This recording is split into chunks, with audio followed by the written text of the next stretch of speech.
Legends tell the story of three brothers who one day went out hunting together. Though the details often vary, they end up separating and going in different directions. The first brother, named Lek, follows a white eagle to a large open land with water and fertile soil. There he settles and names the area after himself, Poland, or Lechia.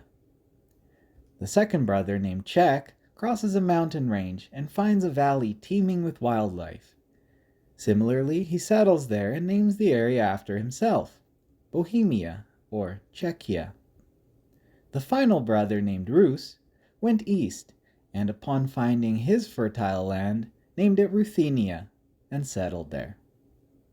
His descendants would later found the famous city of Kiev not too far from there, the current capital of Ukraine. Though the story is regarded as fiction and does not usually include their southern brethren, it does demonstrate how closely related the modern Slavic peoples are, both historically, linguistically, and culturally. But for the purposes of this video, it begs the question, if the Slavic peoples are also closely related to the point of calling each other brother in their own stories, why then are their writing systems also different from each other? Notice the difference in diacritics and even entire alphabets. Greetings to all, and in this video, we'll be discussing my proposal for a unified Balto-Slavic orthography for the likes of Polish, Russian, Czech, Bulgarian, Latvian, and more. Firstly, we'll go over a quick history of the Balto-Slavic languages and peoples, then we'll discuss why such a reform might be necessary, and finally, we'll go over the new orthography itself with examples at the end. So let's get started. Part 1. History and Background. The Balto-Slavs are a diverse but closely related ethno-linguistic group spread across large parts of Eastern Europe. Consisting of two major groups, the Balts and the Slavs, it is thought they either shared a common ancestor people or at the very least coexisted very closely around 3,000 years ago, somewhere in what is today the grassy plains of modern Poland or Ukraine, then later spread out from there. As such, their languages are very closely related and share many similarities, with the Slavic group especially having good mutual intelligibility in many cases. And, like most languages in Europe, they form but a small branch of the larger Indo-European tree, which spans much of the world. But after leaving their original homelands during the later classical period, they spread out across Eastern Europe, forming many distinctive groups in the early Middle Ages, including the Polans, the Moravians, the Croats, and the Rus. Interestingly, during the late 600s, the Bulgars, a Turkic group from Central Asia, migrated into the Balkans at this time, eventually adopting the Slavic tongue and becoming the modern Bulgarians. During a similar period, Christian missionaries from both the Byzantine and Holy Roman Empires began to spread both the message of Christ to the still pagan tribes of the Balts and the Slavs. And, as shown repeatedly in history, with the introduction of a formalized religion, comes the technology of writing, since before then, the Baltic and Slavic tribes were still largely illiterate, relying on oral tradition to pass on their culture. However, depending on from who or where they adopted Christianity, this greatly influenced both their culture and language. Those that held closer ties with Constantinople subsequently adopted Eastern Orthodoxy as their form of Christianity, and the newly minted Cyrillic alphabet, a writing system based on the Greek alphabet, courtesy of Saints Cyril and Methodius, hence the name Cyrillic. If these tribes, however, had closer ties with Rome and the Germanic principalities to the west, they instead adopted Catholicism and the Latin alphabet that came with it.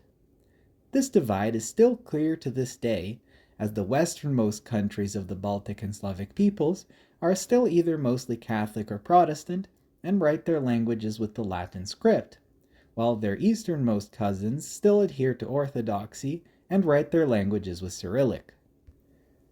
For the purposes of this video, however, the Cyrillic alphabet had been specifically designed to deal with all the nuances of the Slavic languages in particular, while the Latin alphabet had a difficult time adapting to all the new sounds in these languages it encountered. As such, these medieval Latin scripts had a wild variety to them from region to region, and often relied on cumbersome letter combinations at best to show these new sounds, or simply leaving it up to the reader and context at worst. By the time of the Reformation in the 1500s, however, famous theologian and religious reformer by the name of Jan Hus developed the use of diacritics on certain letters to better clarify these sounds they were supposed to represent. Later in the 19th century, linguist and politician Ludovic Guy introduced his take on Hus's alphabet, which further clarified the use of a few more letters, and is still in use with some variation by many of the Balto-Slavic languages today. Nowadays, the Balto-Slavic languages remain one of the most popular language groups in the world, with upwards of 300 million speakers worldwide. But even though they all share such close histories, their spelling conventions are still all over the place. Which brings me to Part 2. Why a Spelling Reform? This table shows the sound system found in Common or Old Slavonic, the common ancestor to all modern Slavic languages. Each of its modern descendants kept much of this very system intact, with only minor changes here and there depending on region. And though the Baltic languages aren't directly descended from it also, they too share many similarities with their Slavic neighbors. Despite this, there are a myriad of different and often incompatible spelling systems for these languages, and sometimes even for a single language, creating a mostly artificial surface divide between these clearly related languages. These multiple systems all sort of mesh together and will oftentimes find themselves bordering multiple other systems at once or even overlapping each other. Worse still is that even relatively similar systems tend to conflict with each other in frankly basic aspects, making interoperability and interintelligibility between them a complete headache. All I'm trying to say is that if this famous Russian composer was born in Poland, we would all probably be calling him Tchaikovsky. Therefore, I've taken on the mighty task of reconciling these many disparate systems into a single unified orthography that takes into account the whole family on a grand scale, mostly setting aside aspects that are, quote, differently solely for the sake of being different. So, how will that be accomplished, you might ask? Let's lay down some guidelines to ensure a better outcome. First, the goal is unity. Keep things similar where possible and different only where needed. Second, balance the sounds of these languages with its internal history. This isn't too hard, as Balto-Slavic languages tend to have fairly straightforward sound systems. Thirdly, balance traditional aspects of the existing orthographies with clarity and ease of learning. We want people to be aided by it, not hindered. Fourth and finally, include both Cyrillic and Latin variants. As I said before, some prefer one over the other for cultural and historical reasons, so the option should be available to all. Now with that straightened out, let's actually get to the proposal itself. Part 3. The proposed reform. As mentioned before, this new orthography attempts to unify and standardize all the various and often incompatible systems currently in use for all the Balto-Slavic languages. It is available for all languages of this group, with minor additions or special rules for each language as needed. Though I won't directly mention every single language or dialect, I will mention the major ones, so if your language or dialect isn't included here, mention it down in the comments below, and I'll try to have some sort of an answer for you. Now for the orthography itself, it comes in three variants. The first of which is in the Latin script, or the Latinizza, which contains 27 letters, some digraphs and other minor things. The second is the Cyrillic script, also called the Kirillitsa, which has 41 letters and minimal digraphs. And lastly, but definitely not least, is the often forgotten Glagolitic script, or Glagolitsa, a precursor to the Cyrillic script also devised by Saint Cyril and Methodius, which is very similar in function to the Cyrillic but looks entirely unique. Throughout this video, however, I'll mostly be emphasizing the Latin and Cyrillic scripts, but just know that most things that apply to the Cyrillic will also tend to apply to the Glagolitic. To run through the alphabet itself, I'll mostly be referencing the Latinica, but each letter slide will also show its name and equivalent in the Cyrillic, the sound it makes, and a word that contains that letter. One thing to note here is that I've also given every letter its traditional Slavic name, so indeed, these letters all have proper names now, just like the Greek alpha, beta, gamma, etc., instead of just being called A, B, C, D. With that out of the way, let's now jump straight into the alphabet. Az, Aice, Ons, also known as the big use, Onski. This letter is Slavic only. Buki, bell.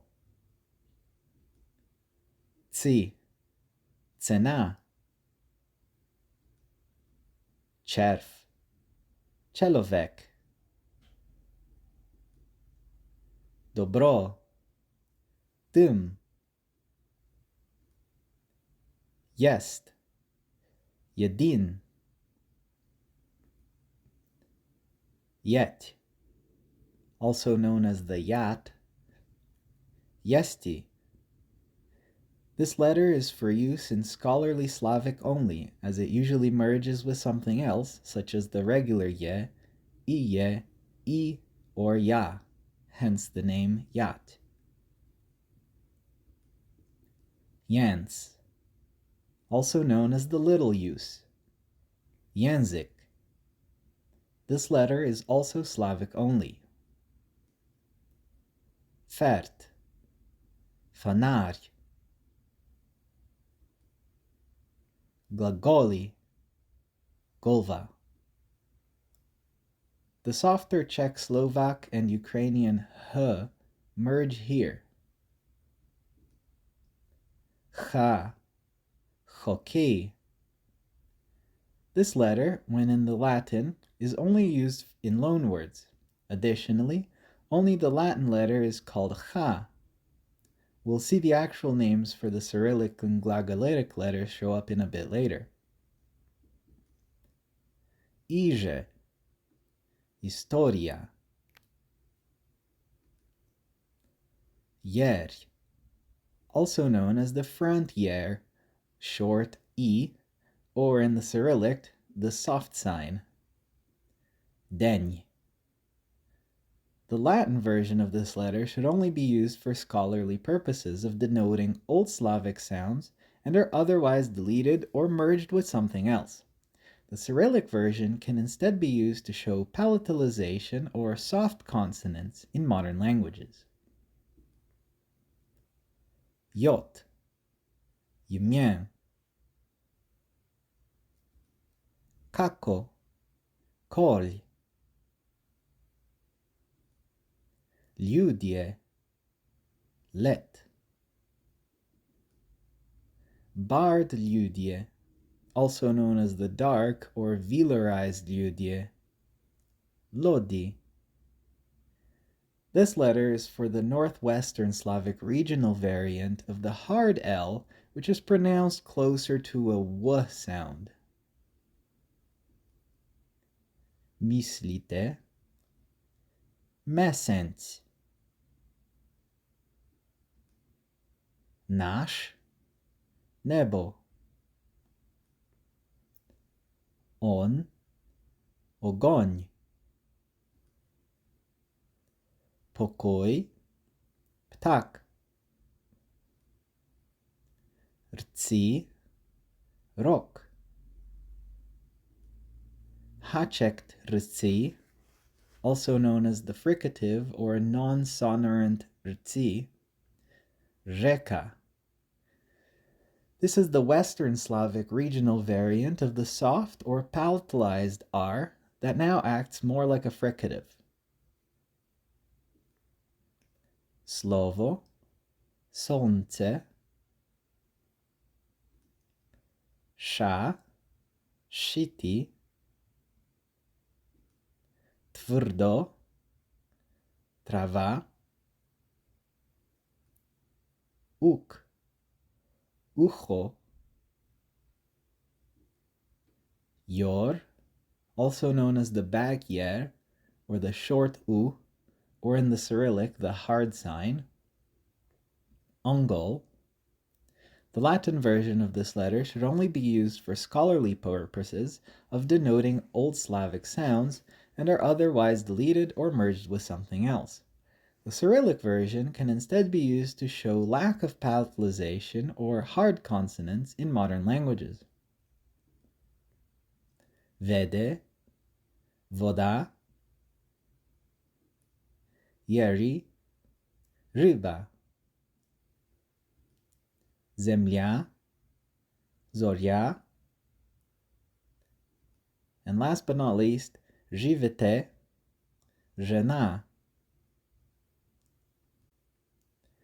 And now for some common digraphs and letter combinations.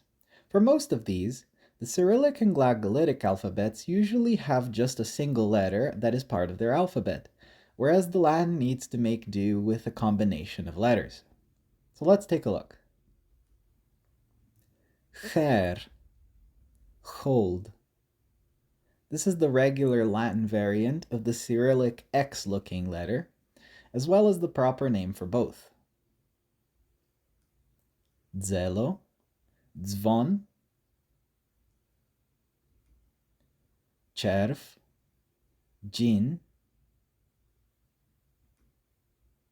and szta, sztit. This letter has variant spellings in the Latin depending on the language or dialect, as per their pronunciation. See the notes below for valid spellings. Now we'll look over some defunct letters, all of them in the Cyrillic, which, for all intents and purposes, are considered obsolete and their use is abolished. They may still be used in scholarly contexts or to give that old-timey feel, however. As you can see by this table, most of these letters were used to transcribe Greek, such as the W-looking omega, the V-looking ijica for upsilon, and the CQ-looking letter kappa to represent the Greek letter of the same name, equivalent to the letter Q. A few other of these were, and some still are, used to represent palatalized or soft consonants, most specifically in the Balkans.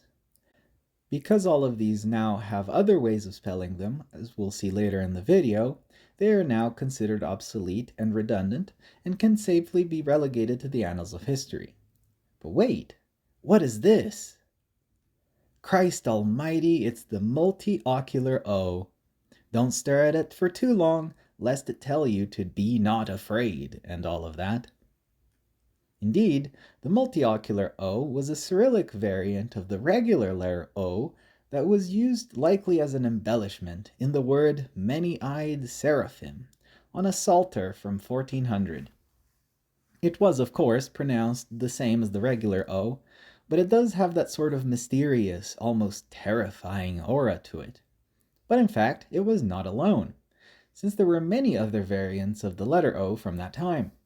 It seems that monks and scribes from that era commonly liked to play around with the letter by giving it special variants depending on certain contexts. Of course, these were also all pronounced just like the regular O, and can also be safely considered obsolete in this new orthography. Now, let's actually get into the real meat and potatoes of this video, the spelling rules. First, we'll start out with the vowels, then we'll look at the consonants, including those of the soft and hard sounds. So let's get started. With regards to the Baltic and Slavic languages, vowels tend to be pretty straightforward, at least on a more superficial level. For the most part, these languages have, in one form or another, these 5 or 6 vowels, with the last one, pronounced U, only being found in some languages. As such, their spellings are pretty easy. One important thing to talk about, however, is the concept known as iotation. All it is really is that it's a fancy Greek term for referring to a vowel sound that has a y before it. This happens quite often in these languages, so let's go over it in more detail. The first thing to note is that in nearly all of these languages, words that started out with an e vowel became ioticized, that is, gained a y sound before it. This was, of course, not completely universal, but outside of Bulgarian and some of the Baltic languages, we can safely spell all the initial y sounds with a simple e, foregoing that initial j letter entirely in the Latin. Though the Cyrillic does also have a dedicated ioticized e letter, it won't be used here either, and it will simply be spelled with a plain Cyrillic e, just like in modern Slavic. Despite this, there are a few odd words in these Slavic languages that do not actually begin with an ioticized e vowel, but these are frankly quite rare. So, when these do happen to show up, the uniodicized e letter will be used in the Cyrillic, while remaining ambiguous in the Latin, given the rarity of this occurrence. A similar ioticization occurs with the initial I vowel in certain languages, like Kashubian, where all or nearly all initial E become Yi. In such cases of universal iotization, initial Yi sounds will simply be spelled with a plain I letter in both the Latin and the Cyrillic. Likewise, should an E vowel appear before or after another vowel, regardless if there is a Y sound present there or not, a plain I letter will be used there also with no J letter in between, at least in Latin. Only if the E sound comes before another vowel, as in this example, an iotated vowel will appear in the Cyrillic, as shown by the backwards Latin R-looking ya letter at the end. For the most part, the small ambiguity in the Latin works excellently with little confusion, as palatalization is shown in slightly different in South Slavic and Baltic languages. However, as for the East and West Slavic, things do tend to get a little bit more complicated, but examples like those usually come from loanwords anyways, and stress rules in those languages also make conflicts like these fairly easy to sort out. So at least in the Latin, a small ambiguity here will remain for these languages. Next, we have the descendants of the yat and the little use in Slavic. In Old Slavic, these were likely pronounced as a long open e and a nasal e, respectively. In most languages, however, these lost their original pronunciation fairly quickly and merged with each other and or with other vowels, losing this contrast completely. A fun fact about the little u specifically is that the shape of the Cyrillic ya letter, which looks like a backwards Latin R, actually comes from a cursive variant of the little u's, and at least in Russian, merged in pronunciation with the yat in many places. The relationship between these two Cyrillic letters can then be nicely summarized with this image, which I found mildly humorous. Memes aside, in Slovak, the reflex, or outcome, of the old little use is oftentimes still pronounced separate from other vowels. It is officially written with an a diaeresis, the two dots, likely due to German influence. Here, we will actually swap this German-inspired letter for the little use to once again show its relationship to its sibling languages. Even though the little use might imply a nasal vowel, we're not using the yat here, since the yat in Slovak usually becomes ye instead of this a. Additionally, since Slovak doesn't have any nasal vowels like Polish, this isn't an issue for us to worry about anyways. Next up, we've got the yeri, also known as the hard I letter. Historically, this letter sounded like a long oo sound, which eventually became something more of like an sound. This sound is only found consistently in the East and West Slavic languages, so only they will actually write it out this way. One thing to note here is that in Czech, this different pronunciation was actually lost and is now sounding identical to the regular I letter. However, because it still plays a crucial role in determining hard and soft consonants, as we'll see later, the spelling with the Y letter will be kept, despite the absence of the sound. A fun fact about this is that the Cyrillic Yeri letter shape actually comes from a ligature, or a joining, of the back Yer letter and the Latin-like dotted I letter. The back Yer lost its little panhandle on the top left, and the dotted I lost its dot, merging both together to form the Yeri. Now, moving on to sonorant vowels now. Both Old Baltic and Old Slavic had what is called a sonorant vowel cluster, which basically means they had vowels followed by an M, N, L, or R at the end of a syllable. Though these are usually pretty simple, there are a few peculiarities worth noting. Many times, short vowels in Proto-Balto-Slavic followed by these sounds get basically eaten away, resulting in a quote-unquote vowel that is actually not really a full vowel. For the most part, this isn't really an issue, as you can just write it out how it sounds, until you get to Slovak. Here, they somehow managed to make a geminate, or a double-long sonorant vowel, with no actual vowel anywhere in the word. This happens in the language with both L and R, and they currently write this out by placing an acute over the letter.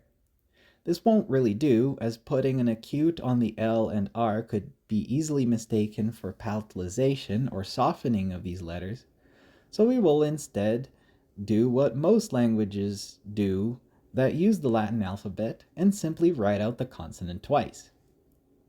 The Cyrillic, however, is a little more nuanced, using the regular consonant for the sound plus a hard sign. Since this letter is usually silent in most modern uses of the Cyrillic alphabet anyways, and words like these don't actually have any full vowels anywhere, this is a pretty solid way of representing this effect. Many times, however, as Proto-Balto-Slavic evolved into Old Slavic specifically, some of these sonorant clusters merged the nasal sounds like M and N with the vowels they were next to, resulting in these nasalized vowels of the big and little uses, similar to those found in modern French and Portuguese. Though most modern languages have not managed to keep this nasalization as we saw with Slovak, a small number of them did. Polish and the regional languages around it managed to keep both the little and big uses separately, so we will write them out as such. In this case, the little use. This includes languages that have a different pronunciation to the original sound, since they still have arguably that nasal component after the clear vowel. They should show up here also. The story is the same with the big use, that we will see being written out just like its little brother. A small thing to note here is that, at least in Standard Polish, the little use in certain places, like at the ends of words or before an L, loses the nasal component completely. In such cases, the use will then be replaced with a plain equivalent counterpart, thereby making the spelling much closer to its real pronunciation. And if you think I've been neglecting our Baltic friends, fear not. Modern Lithuanian actually does write out nasal vowels with the little tail, or ogonek, on vowels, just like modern Polish and this proposal system. The only problem with this, however, is that modern Lithuanian doesn't actually have any nasal vowels whatsoever. They instead elongated the vowel underneath them, making the sound noticeably longer than their plain counterparts. This leads quite nicely into our system for vowel length here, and it's honestly pretty straightforward for the most part. Basically, if a vowel is long, it will simply get an acute mark placed on top of it. That's it. So, if we go back to our Lithuanian example from before, We simply remove that little ogonic tail from the bottom and bam!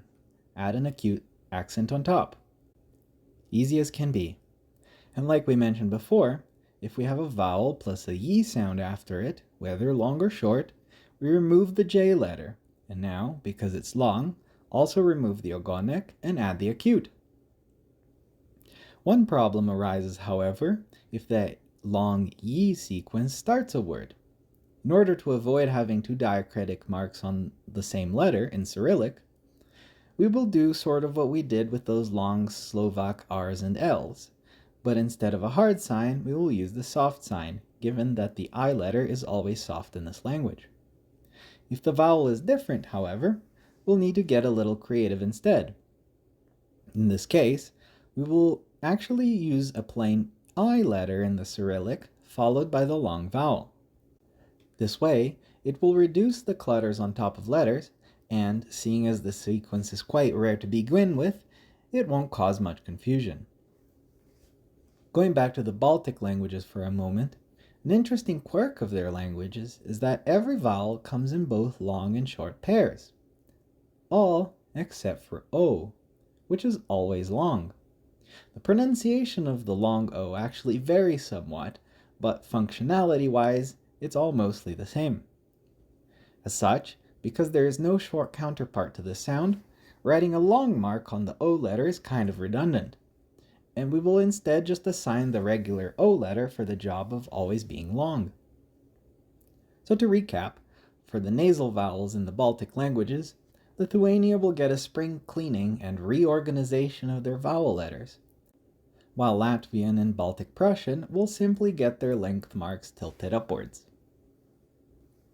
For something slightly less straightforward, we have the vowel length distinctions found in West Slavic.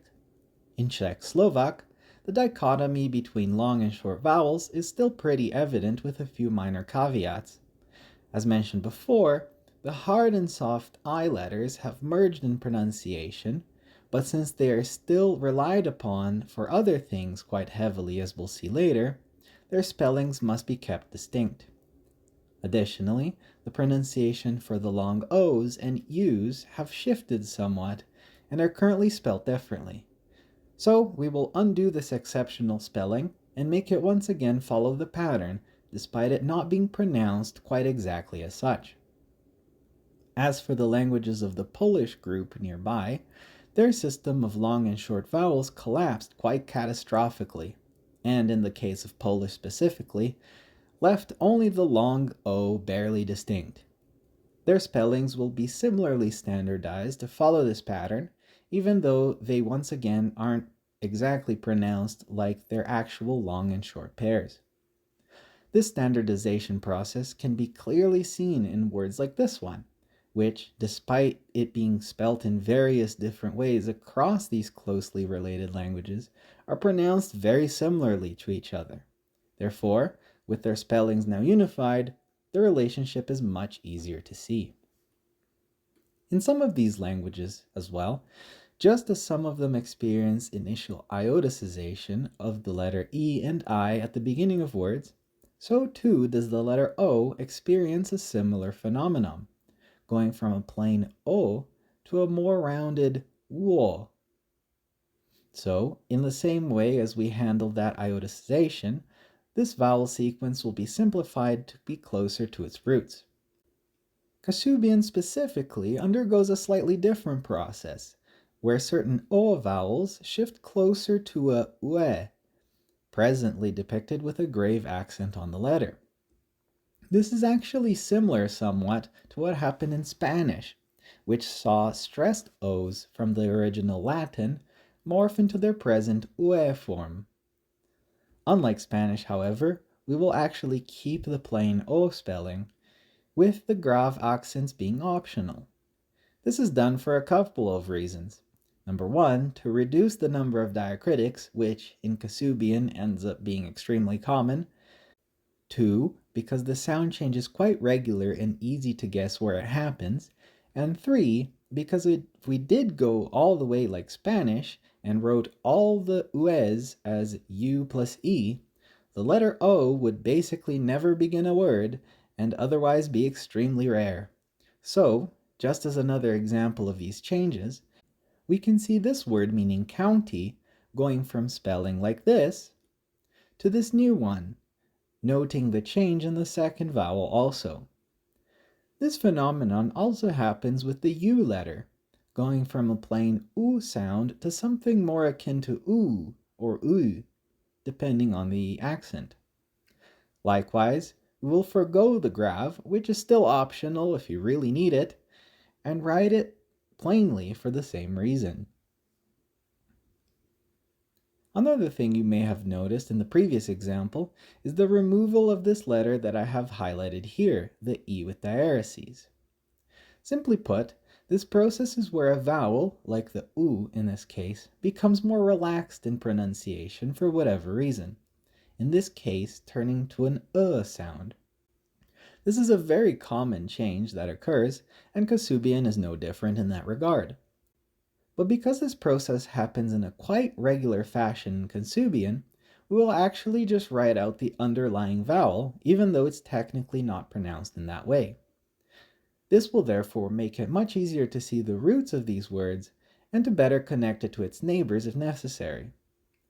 In a similar manner, this also happens to Bulgarian and its schwa-like letter, though with a bit of a different rule.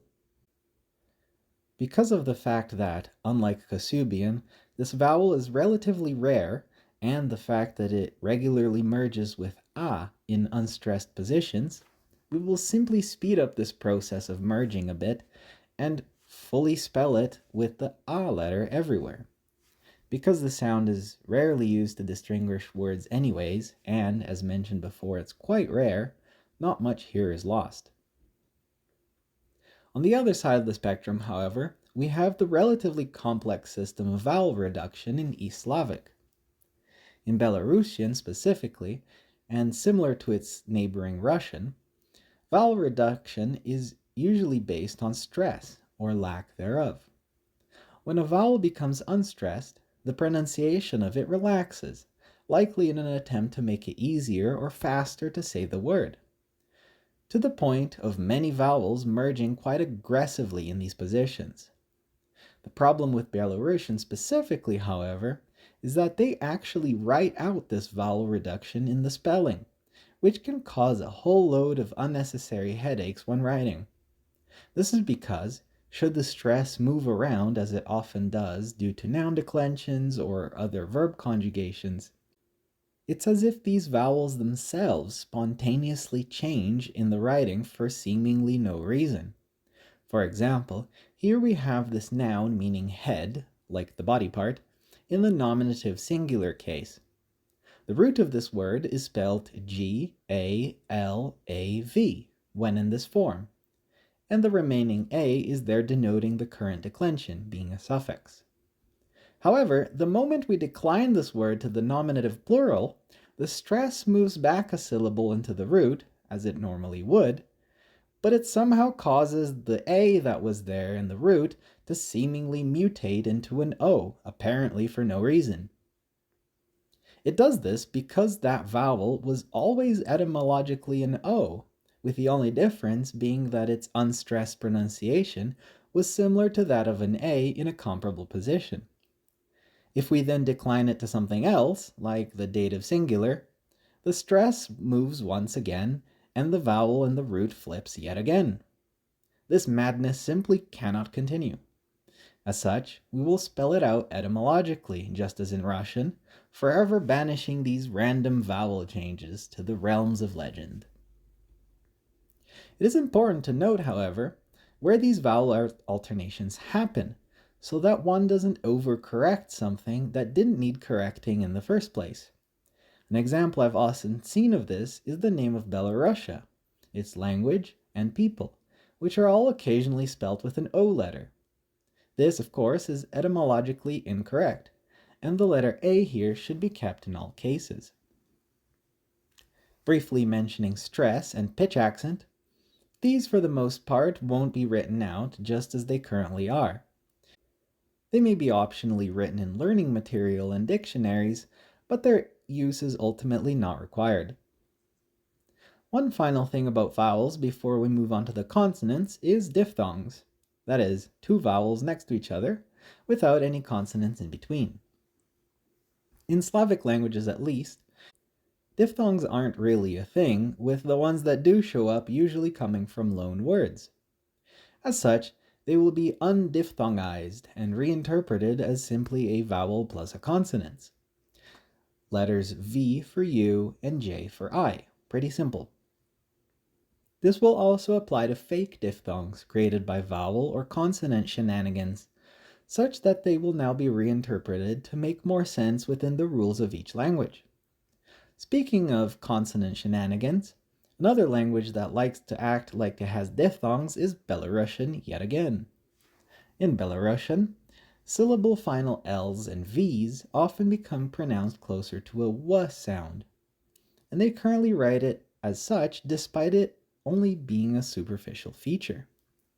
This will be reversed and the underlying consonant will be written instead. As for the Baltic diphthongs, they have a slightly different but reminiscent rule. Basically, if it is an actual diphthong, that is, one that doesn't vary in pronunciation should other things be attached after it, it will be spelt in the Latin with a U letter instead of the more Slavic V letter for sounds like ow and ew, and an I letter instead of the J for sounds like I and A. In the Cyrillic, these will still be spelt with the V and J equivalents, however. If the pronunciation of the diphthong does in fact vary, as shown in other declensions of this word here, the Latin spelling will rejoin with the Cyrillic spelling by showing them as consonant letters and not vowel letters. Basically, the Latin spelling won't change much from what it is now, at least in this regard, whereas the Cyrillic spelling is more rigid in its conventions. Okay, now we're going to discuss the consonants, which are a fair bit more complicated than the vowels. Firstly, we'll be focusing on palatalization, that is, the system of hard and soft consonants in these languages. Though each language has a slightly different system, the one common thing that they do all share is that some consonant sounds often come in hard or plain and soft palatalized flavors. The hard consonant is just the regular letter, so p in this case. But the soft consonant has some sort of Y sound after it, like a p. So p, hard, versus p, soft. In addition to this, some languages further differentiate between an I sound that is hard and an I sound that is soft. The soft version, usually written with a plain I letter, is pronounced E and can never appear after a hard consonant, while the hard version, usually written with a Y letter, is pronounced closer to an U and can never appear after a soft consonant. This specificity in the hard and soft vowels is only really found in West and East Slavic, but it is still an important item that we need to address. But before we do, how did this hard and soft system come to be in the first place? Excellent question, dear viewer. Without getting too deep into it, whenever a consonant was near an I-type vowel, it got palatalized slightly. That is, a small y sound was added in between the consonant and the vowel. However, some of these vowels, especially the shorter ones, eventually changed and or were deleted, while the little soft y sounds remained, despite there no longer being any vowels there. So that's great and all, but how do today's languages deal with these issues then? Surely they've all agreed on a single unified system to show this effectively, right? Well, sadly not. Most common hard and soft pairs are listed here, and as you can see with their spellings, there's a wide range of different solutions people have come up with over the years, and I'm not even counting the Cyrillic ones, which have their own problems. So this needs to be cleaned up right away. The first step is we need to identify what kind of hard and soft system a language has. There are basically two options. Either you have the U sound or you don't. If you do have the U sound, your language will follow the system depicting iotization and palatalization. Exceptionally included here is the Czech-Slovak group and Lithuanian, which, despite not having the U sound, they still should follow this system due to how their rules work. Otherwise, if you don't have the U sound, you will follow a simpler system, since the hardness of the vowel doesn't really matter. Exceptionally included here is the Old Slavic and some dialects of Latvian, which, despite having the U sound, don't actually play a role in palatalization nearly as much. Speaking of U, the question that now remains is, if you do use both hard and soft vowel sounds, how do we know when to use the Y letter or the I letter, since sometimes things can get a bit ambiguous? Now, I do sincerely apologize for this huge wall of text, but it's actually simpler than it might seem. I've color-coded everything here as well, so it should make things a bit easier to point out. The general idea is that, for the languages that have the hard-soft I distinction, consonants will get an I letter after them when soft, in green, while they will get the Y letter when hard, shown in purple. Some consonants, however, are neutral, shown in yellow, and can take either an I or a Y, which can be useful to show etymology or even differentiate between similarly pronounced words. Lastly, there are consonants known as historically soft or hardened consonants, shown in blue. As their name implies, these consonants used to be in the soft category, but now act more like hard consonants. These ones are a bit quirky, as depending on the language, they might be treated differently. For example, in Czech-Slovak, they are still considered soft, while in Polish, Belarusian, and Ukrainian, they are considered hard. Additionally, in Russian, some of these are considered soft while others are hard, though they are all spelled in Cyrillic as if they were all soft.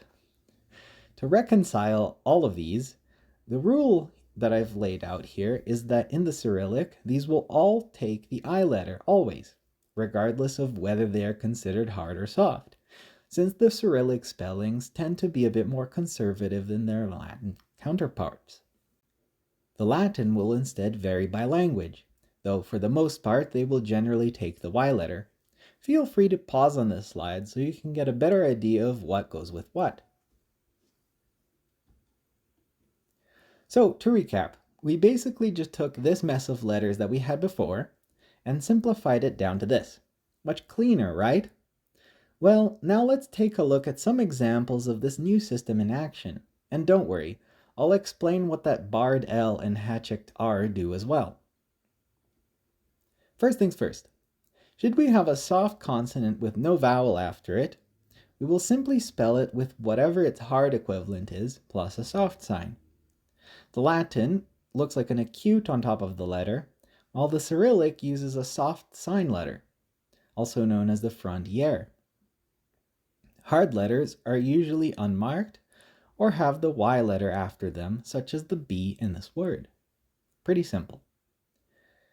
The only hard letter that is always explicitly marked as being hard is the barred L, a regional variation of the regular Latin L used in languages in and around Poland, such as Polish itself. These hard L's became so hard that they are now pronounced closer to a W than an actual L. And in this case, we will keep the traditional Latin spelling of the barred L in the Latin, but the Cyrillic, they will be simply treated as a regular hard L. Now, you may ask, if the Cyrillic barred L isn't marked, then how will one tell the difference between the hard L and the soft L? Great question. While the hard L in these languages became a W sound, W, the soft L's actually became the regular and clear L sound, L. Since then, this hard and soft system still exists mostly intact, regardless of pronunciation. The Cyrillic will show the clear L with a soft sign or iotation, just as any other regular soft letter, but the Latin will instead represent it as just a simple and unmodified L, again as traditionally done in that region. Now sometimes you may get clusters of soft consonants that also include the soft, clear L, as the name of the region of Silesia, straddling the border between Poland and Germany. Since these languages most often soften neighboring consonants together, and the clear L is always soft in these languages anyways, no soft mark is needed, though the Cyrillic does indeed show this via iotation of the vowel in this case. As for the hat-checked R, the story is similar to the clear soft L, though it does have its own quirks. As mentioned briefly in some slides before, this letter used to be a regular soft L in these languages, but it now has either partially or fully merged with the hardened j sound. In these cases, the Latin variant will keep the hat check on top to differentiate it from the regular R sound, while in the Cyrillic it will merely follow the regular soft letter mechanics, in this case with iotation. This will now also apply to Polish and its friends, which used to spell it with the RZ digraph, as in medieval Czech. As you can see, in the New Latin spelling, it is treated as a hard consonant, having a Y letter after the R, while in the Cyrillic it is treated as if it was soft, having an I letter after it instead. Some languages, strangely, had given up on the R altogether, spelling it with an S, as in the case of Sorbian. Maybe S for Sorbian? I'm not sure. Either way, this will be reversed and the standard spelling with the R will be applied. And just to make it clear yet again, in most of West and East Slavic, with the notable exception of Czech Slovak, the soft consonant groups are almost always palatalized together, so denoting them both as being soft is kind of redundant. So in cases like these, only the final consonant in the group will be written soft, with the reader understanding that the whole cluster is soft by default as well. Now, in cases where you want the opposite, to show that a consonant is hard where it would normally be read as soft, a system similar to modern Russian will be employed, in the Cyrillic at least. The Cyrillic will keep the hard sign letter, the back yer, whereas in the Latin, a Polish-like system of using the J letter will be employed to show hard iotation. Pretty straightforward. Now a couple more miscellaneous items regarding hard and soft consonants. For Russian specifically, or any other language where this might happen as well, if an already soft consonant has a soft sign to it, it will simply be deleted, since the soft consonant can't become more soft than it already is, if that makes any sense. There isn't even a real way to show that doubly softness in the Latin anyways, so it's simply removed. Lastly, and more specifically in Slovene, certain palatalized consonants at the end of syllables lose their softness, though this is currently not shown in writing. As such, this shall be rectified, and the word will now be spelt as pronounced. A small quirk of this is that sometimes iotation does show up again when the word is declined or other things are attached to it, but I suppose it's better to have things spelt out closer to how they're actually pronounced in this case, as silent letters can be rather confusing to deal with regardless of language. Do note that since Slovene, being a South Slavic language, does not use the hard and soft IY system, but it only has the neutral I sound. As such, iotation shown here is with a J letter in the Latin instead of an I letter, as if it was in Russian or Slovak, for instance. Great! Now that we've finally dealt with that rather complex palatalization mess, let's move on to the other consonant matters. Up next, we have voicing assimilation. Basically, all this means is that in some languages, when two consonants are next to each other, they will be pronounced with the same voicing style. So, for instance, in this example, if an unvoiced K sound, K, is next to a voiced D sound, D, the K will match its voicing with the D, becoming a G sound instead. This effect is rather superficial, as if you were to say attach or remove other affixes or things to the word next to it, the voicing might change again. As such, the same root might have a few different spellings depending on what might attach itself after, which doesn't really help maintaining relationships between roots and affixes. Therefore, these letters will be kept firm in their original form regardless of pronunciation, in order to keep their relationships more apparent and their spellings simpler. A similar thing also happens with vowels in languages where stress might move around, and unstressed vowels get reduced to a weaker pronunciation. As you can see by this example, these two affixes, though spelt with a different vowel, are actually the same affix, with the difference being that one is stressed and the other one isn't, also including a variation in the voicing, with the Z becoming an S. Things like these will be straightened out, and the affix will only have one form, regardless of its context, making remembering how to spell them easier. Just to drive the point home about these things, is that it would be like if in English, the X in the affix X, originating from the Latin language, became spelled GZ in places where it is pronounced as such. This, of course, is kind of ridiculous in this example, but the point still stands. Similarly, words that are comprised of compounds, that is, two or more constituent words or affixes, should not merge the spellings of separate letters, even if a single letter exists that has that same pronunciation. So in this example, this word from Belarusian is a compound of two parts, with the first ending in a T sound and the second starting with an S sound. Here, they've opted to merge the two separate sounds into a TS letter in the middle, entangling them as such. This will be undone, and the two constituent parts will now be able to keep their own personal spaces without melding into its neighbors.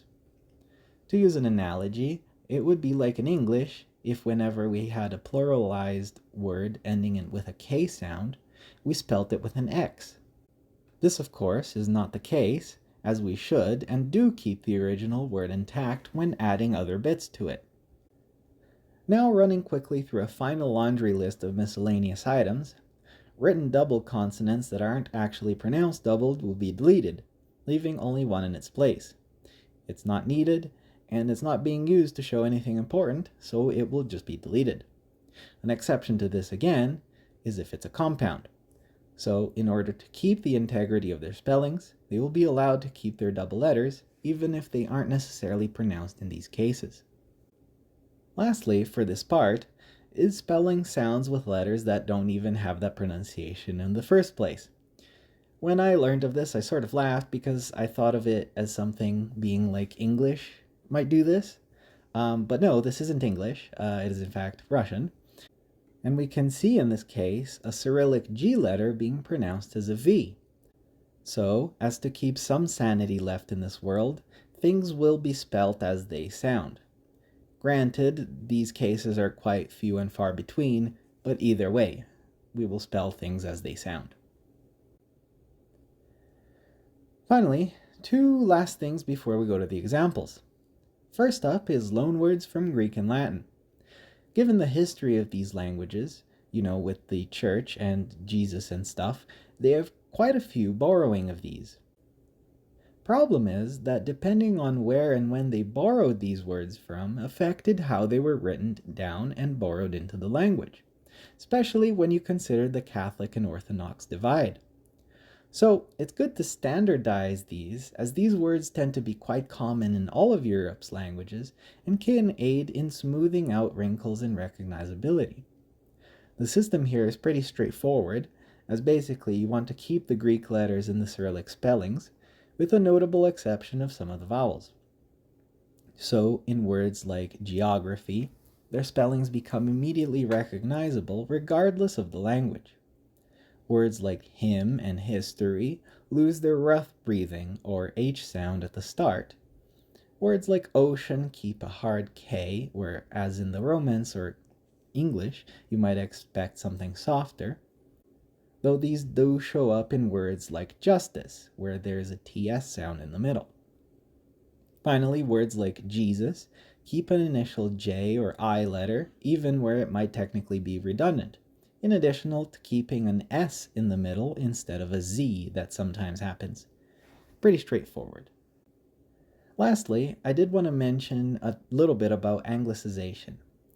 Basically, this is an informal and completely optional process of spelling Baltic and Slavic words in a more quote-unquote English or Western European style. This process can be useful in multicultural settings where traditional spellings might be easily confused or claimed to being as impossible to read.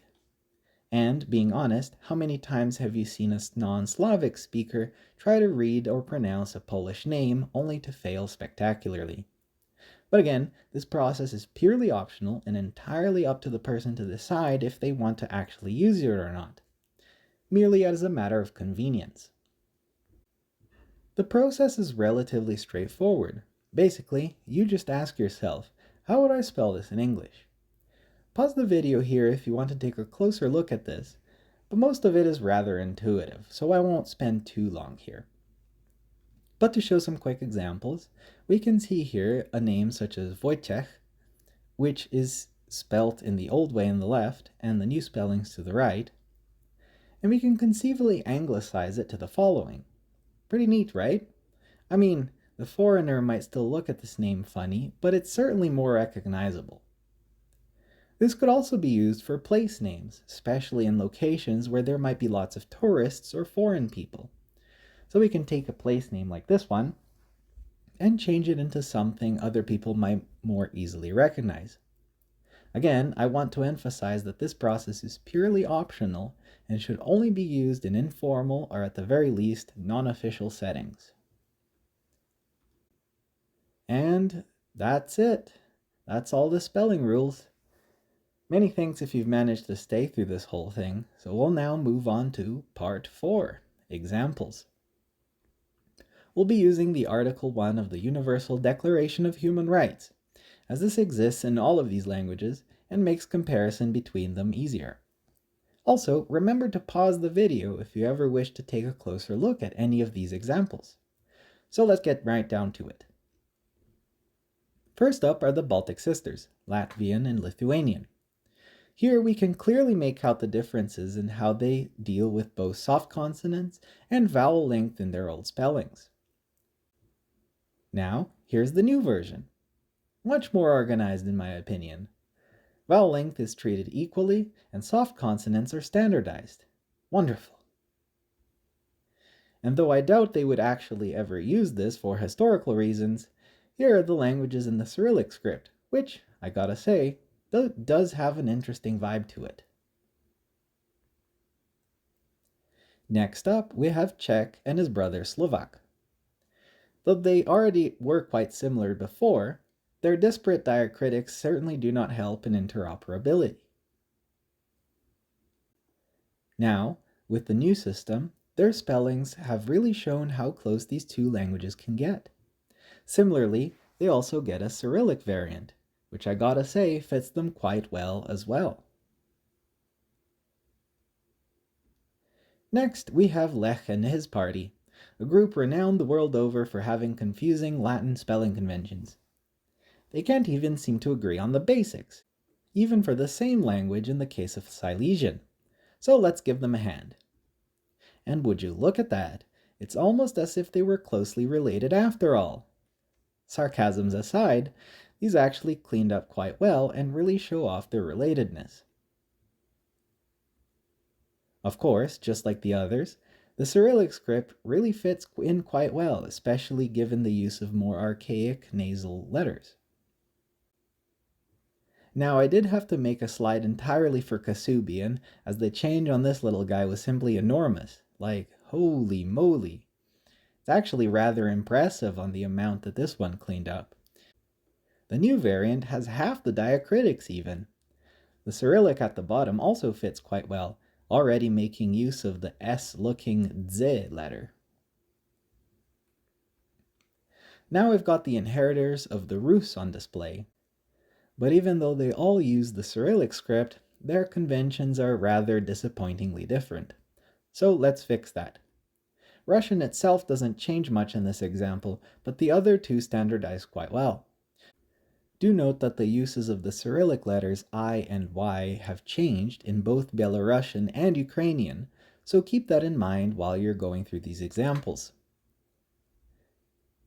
And, though none of them actually use the Latin script in any major way, it is also available for them, should anybody desire to do so. Next up, we have our lively Balkan siblings, who all use a variety of different spelling conventions and alphabets despite their close relatedness.